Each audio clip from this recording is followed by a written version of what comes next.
শ্ৰমিক সংগঠন হিচাপত শ্ৰমিকৰ লগত ৰিলেটেড যিবিলাক বাজেটাৰী সমস্যা আছে এইটোৰ ওপৰতেই কথা পাতিব পাৰিম। আমি ৰিপ্ৰেজেণ্ট কৰোঁ all India trade union Congress অৰ্থাৎ AITUC, ওল্ডেষ্ট শ্ৰমিক সংগঠন। আমি এইবাৰ 24-25-ৰ যিটো বাজেট আমাৰ বিত্তমন্ত্ৰী ডাঙৰীয়ানীয়ে যিটো প্লেচ কৰিলে এইটোত আমি চালিজাৰি চাই এটা কথা অনুভৱ কৰিলোঁ, শ্ৰমিক কৃষকৰ ক্ষেত্ৰত নতুন ধৰণৰ কোনো কথা নাই। এই 10 বছৰ আগৰ পৰা যি ধৰণৰ বাজেট তেখেতসকলে প্লেচ কৰিছিল এতিয়াও কিন্তু সেম চলি আছে। কোনো ধৰণৰ আপগ্ৰেডেশ্যন বা কোনো ধৰণৰ সা সুবিধা তেখেতসকলে দিবলৈ ইচ্ছুক নহয়। আপুনি শিক্ষাৰ ক্ষেত্ৰত যদি যায়, শিক্ষাত এডুকেশ্যনত ইমান খৰচ বাঢ়িছে, কিন্তু তেখেতসকলে খৰচটো বাঢ়াই গৈ আছে, অথচ চৰকাৰী স্কুলবিলাক এটা ছাইডৰ পৰা বন্ধ কৰি গৈ আছে। অৰ্থাৎ গৰীবৰ ল'ৰা ছোৱালীয়ে যাতে উচ্চ শিক্ষা লাভ নকৰে, ইয়াৰ কাৰণে শিক্ষাৰ ক্ষেত্ৰত তেখেতসকলে খৰচটো বাঢ়াই আছে। স্বাস্থ্য সম্পৰ্কত আপোনালোকে জানে, যিখিনি মেডিচিনৰ দাম, এই দাম দি বা আপোনাৰ ভাল স্বাস্থ্য সেৱা ল'বলৈ আমাৰ সাধাৰণ জনতা বা আমাৰ শ্ৰমিক কৃষক অপাৰগ হয়।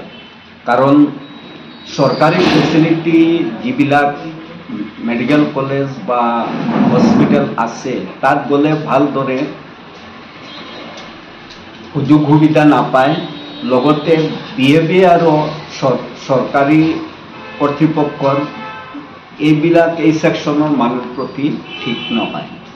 ফলত এই ছেকশ্যনৰ মানুহবিলাকে ভাল স্বাস্থ্য সম্পৰ্কিত সেৱাটো ল'ব নোৱাৰে। এতিয়া শ্ৰমিকৰ ক্ষেত্ৰত যদি আমি চাওঁ, মিনিমাম ৱেজেছ আজিলৈকে 10 বছৰ হ'ল চৰকাৰে মিনিমাম ৱেজেছ ৰিভাইজ নকৰে। এইটোৰ একমাত্ৰ কাৰণ মিনিমাম ৱেজেছ ৰিভাইজ কৰা মানে কি, আপোনাৰ কিছুমান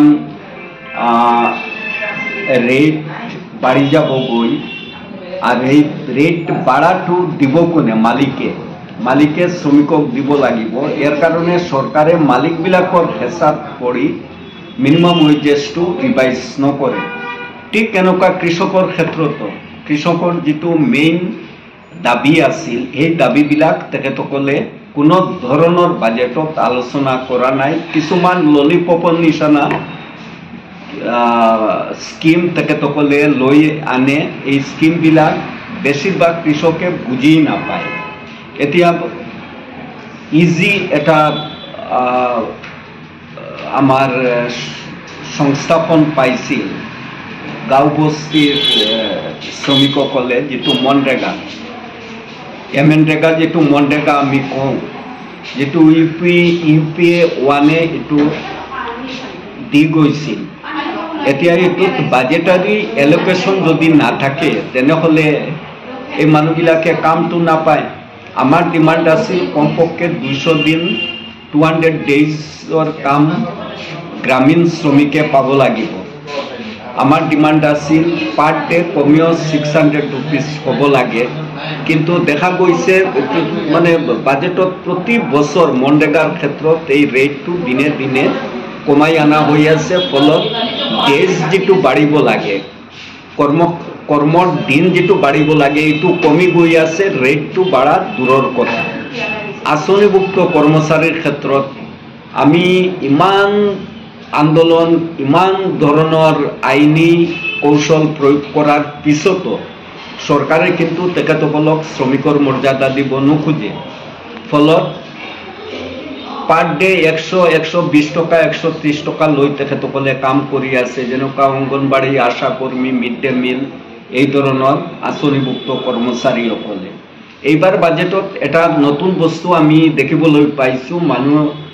কিছুমান কৰ্মচাৰীয়ে খুব মানে বাহবা দি আছে, 12 লাখ টকালৈকে টেক্স ৰিবেট থাকিব। টেক্স দিব নালাগে 12 লাখ টকালৈকে, কিন্তু সেই কৰ্মচাৰীবিলাকে একবাৰো নাভাবিলে বস্তুৰ দাম যি পাৰ্চেণ্টেজত বাঢ়ি গৈ আছে 12 লাখ কি 20 লাখতো যদি তেখেতসকলে টেক্স নলয় তথাপিও তেখেতসকলে ভালদৰে সংসাৰটো চলাব নোৱাৰিব।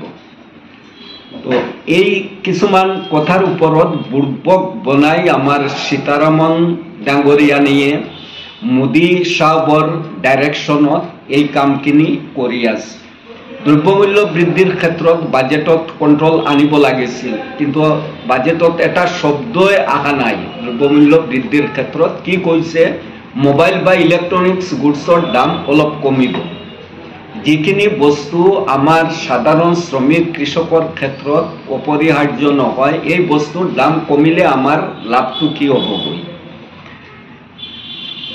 আসল কথা হ'ল বিহাৰ আৰু দিল্লীৰ আপোনাৰ ইলেকশ্যন, সেই ইলেকশ্যনৰ প্ৰতি লক্ষ্য ৰাখি এইবাৰৰ বাজেট বনোৱা হৈছে। আৰ এই বাজেটৰ দ্বাৰা এটা কথা প্ৰমাণিত হৈছে, শ্ৰমিক কৃষক, আমি বাৰে বাৰে কৈ আছো আমি শ্ৰমিকৰ প্ৰতিনিধিত্ব কৰোঁ, শ্ৰমিকৰ কথাখিনি আমি কম। এই বাজেটে কিন্তু শ্ৰমিকৰ ক্ষেত্ৰত কোনো ধৰণৰ আলোকপাত কৰা নাই। ওলোটা কি কৰিব খুজিছে চেণ্ট্ৰেল গভৰ্ণমেণ্টৰ লেবাৰ ডিপাৰ্টমেণ্টে, আমাৰ শ্ৰম আইনবিলাক কেঞ্চেল কৰি ডিলিট কৰি তেখেতসকলে শ্ৰম সংহিতা আনিব খুজিছে। আৰু এইটোৰ কামটো খুব স্পীডত চলি আছে। খুব সম্ভৱত 1 এপ্ৰিলৰ পৰা বেছিভাগ ষ্টেটত এইটো ইমপ্লিমেণ্ট হ'ব। এইটো যদি ইমপ্লিমেণ্ট হয় তেনেহ'লে শ্ৰমিকৰ যিটো অধিকাৰ, মই আৰু একবাৰ ক'ব খুজিছোঁ, মনৰেগা হৈছে আমাৰ খুব সহজত গ্ৰামীণ শ্ৰমিকৰ ক্ষেত্ৰত উপাৰ্জনৰ এটা ৰাস্তা। এই ৰাস্তাটো এই চৰকাৰে বন্ধ কৰিব খুজিছে। তেখেতসকলৰ ধাৰণা যদি এইবিলাক খোলাই থাকে তেনেহ'লে সেই শ্ৰমিকবিলাকে কাম পাই থাকিব, আৰু আমি যিটো বিচাৰিছোঁ সেই হিচাপত আমাৰ কামটো নহ'ব। ইয়াৰ কাৰণে আমি বিচাৰিছোঁ মনৰেগাৰ ক্ষেত্ৰত 200 ডেইজ এইটো মেণ্ডেটৰী হ'ব লাগে আৰু 600 rupees পাৰ ডে দিব লাগে। লগতে এই বাজেটত যিখিনি শ্ৰমিক বা কৃষকৰ ক্ষেত্ৰত এতিয়ালৈকে আমি কোনো ধৰণৰ ফল পোৱা নাই, সেইটোৰ ক্ষেত্ৰত বাজেটত যেতিয়া আলোচনা হ'ব পাৰ্লামেণ্টত এই কথাখিনি যাতে ৰিভাইজ হয়, শ্ৰমিকৰ ক্ষেত্ৰত যাতে মিনিমাম ৱেজেছটো ফাইনেল হয়। এতিয়া ILOৰ নিৰ্দেশ অনুসাৰত এজন আপোনাৰ অদক্ষ শ্ৰমিকে 30,000ৰ ওপৰত দৰমহা পাব লাগে, কিন্তু আমাৰ ইয়াতে কি হৈছে 8,000 9,000ত থাকিব লগা হৈছে। তা আমি বিচাৰিছোঁ বাজেটত এইবিলাক কথা আহিব লাগে আৰু আঁচনিভুক্ত শ্ৰমিকবিলাকক কৰ্মচাৰী হিচাপত গণ্য হ'ব লাগে।